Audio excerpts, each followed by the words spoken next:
Assalamualaikum warahmatullahi wabarakatuh. Balik lagi di channel Boris Ente. Ya, kali ini saya akan mereview dan sedikit tes ya teman-teman kompor Fire Maple FMS 103. Oh ya, kompor ini udah termasuk kategori kompor ultralight ya, dan punya desain yang cukup unik menurut saya.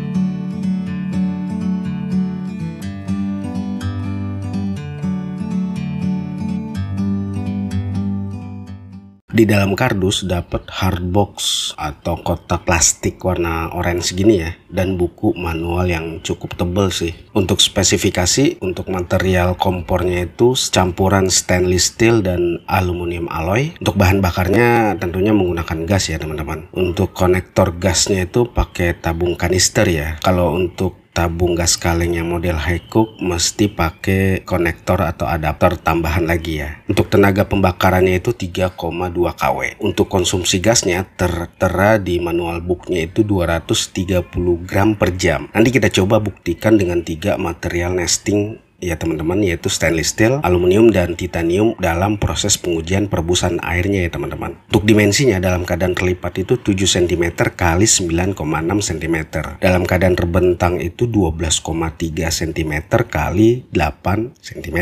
Untuk berat kompornya itu sendiri beratnya itu 100 gram ya. Beda 3 gram yang tertera di manual book. Ya tapi nggak apa-apa sih, mungkin timbangan saya yang salah. Dan kalau bareng digabung sama hardboxnya itu yang warna orange itu totalnya 143 gram. Oke, yang pertama untuk bentuk kompor ini dia nggak pakai selang ya teman-teman, jadi langsung pasang di gas kanister atau gas kaleng via adapter. Menurut saya sih model kayak gini tuh model kompor yang simple sih, jadi tinggal pakai atau tinggal pasang udah nyalain kompornya, nggak ribet naruh-naruhnya juga, dan terbilang ringkes ya kalau nggak ada selangnya itu. Terus di bagian bawah ini terdapat karet ya, modelnya tuh karet kayak buat seal gitu ya, buat kerapatan keluaran gas mungkin ya, supaya nggak ada kebocoran. Dan tentunya ini karetnya anti panas ya teman-teman. Lalu untuk putaran keran gasnya atau switch gasnya ini cukup panjang sih ya, dan sepertinya kokoh sih pas saya pegang nih. Lalu di kaki-kaki penahan alat masaknya ini, bracketnya ini menurut saya cukup unik ya, karena tinggal ditarik ke belakang untuk menyesuaikan bentuk ukuran alat masaknya yang ada di atas, dan untuk melipatnya lagi tinggal ditekan ke depan ya teman-teman. Nah ini menurut saya yang saya bilang desainnya cukup unik lah. Jadi ini nggak dibengkokin atau nggak dimiringin, nggak dilipat ke bawah atau ke atas. Jadi cuman cukup menarik ke belakang untuk menggunakannya dan menutupnya kembali ke depan untuk melipatnya. Terus di bagian burnernya tuh di atas tuh ada penahan angin kecil ya di sisi keluaran apinya atau windboard ya. Jadi mirip kayak seperti lambang mobil Mercy ya. Jadi ada 3 klaster semburan api nih jadinya. Kalau klaster 1 ketiup angin, harusnya api di klaster 2 dan 3 bisa nge-backup sih ya teman-teman. Ini keren sih desainnya teman-teman. Oke, kita masuk ke proses pengujian ya teman-teman. Untuk informasi pengujian kali ini seperti biasa teman-teman, tesnya itu akan merebus air sebanyak 1 liter. Di sini saya akan menggunakan nesting dengan material yang berbeda-beda, yaitu stainless steel, nesting atau panci aluminium alloy, dan nesting material titanium. Terus ada beberapa alat-alat yang pada kesempatan uji kali ini yang digunakan ya. Yang pertama adalah termometer celup ya teman-teman. Ini berguna untuk supaya saya nggak perlu buka tutup pancinya untuk melihat apakah udah mendidih atau belum. Tinggal lihat di termometer celup apakah sudah 100 derajat atau belum. Terus timbangan digital untuk mengukur berat gasnya sebelum digunakan sama setelah digunakan ya teman-teman. Terus yang ketiga tabung gas kaleng brand Tokai yang 235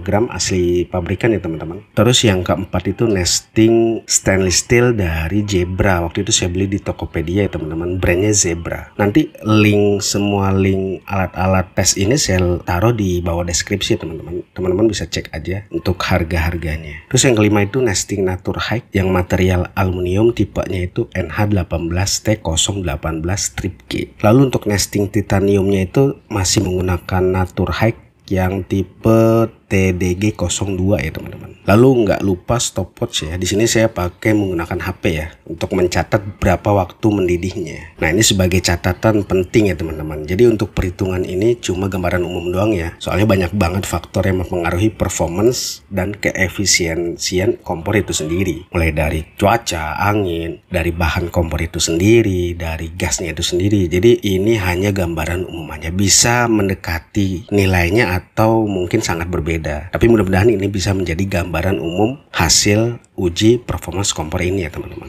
Oke, kita masuk ke nesting stainless steel ya. Di pengujian yang pertama ini kita rebus air sebanyak 1 liter menggunakan nesting material stainless steel yang dari Jevra ya. Untuk yang pertama waktu didihnya itu selama 4 menit 7 detik. Lalu konsumsi gasnya ketika merebus air selama 4 menit 7 detik itu sebanyak 13 gram. Konsumsi gas per jamnya itu 189,5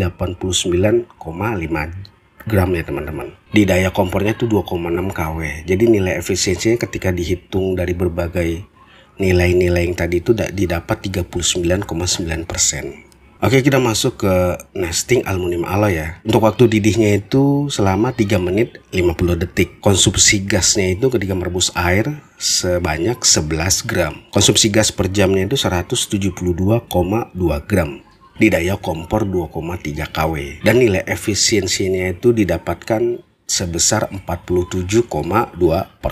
Oke, di nesting titanium ini kita dapat waktu didihnya itu selama 3 menit 55 detik dan konsumsi gas untuk merebus airnya sebanyak 15 gram. Lalu konsumsi gas per jamnya itu sebanyak 229,8 gram di daya kompor 3,1 kW dan nilai efisiensinya itu didapatkan sebanyak 34,6%.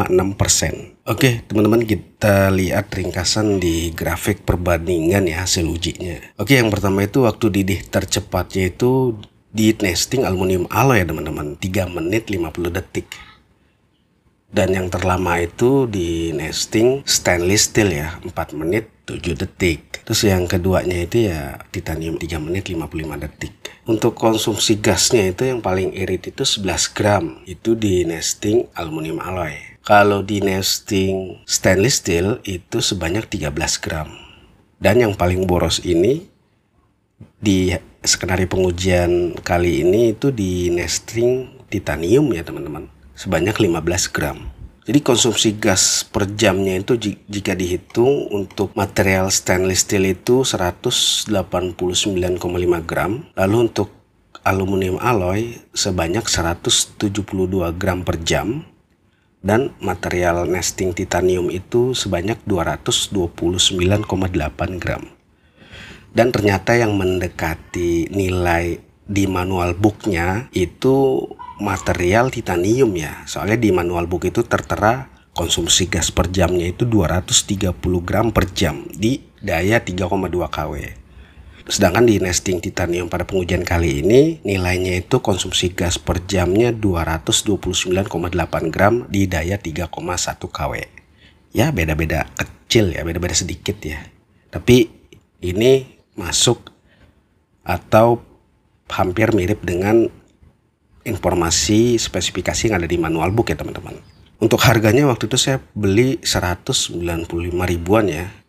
Cukup murah sih kalau menurut saya ini. Nanti linknya saya sertakan di bawah deskripsi ya, teman-teman bisa cek aja. Oke, demikian review dan tes singkat kompor Firemavail FMS 103 dari saya. Jadi kompor FMS 103 ini menurut saya cukup layak lah untuk dijadikan kompor utama ya teman-teman. Karena punya material yang bagus dan juga desainnya ini unik. Ada penahan anginnya itu windboard kecil yang punya 3 sisi di bagian flow apinya ya. Untuk kualitas dari Firemavail sih nggak perlu diragukan lagi ya. Harganya ya yang murah tapi berkualitas. Semoga bisa membantu. Terima kasih. Wassalamualaikum warahmatullahi wabarakatuh.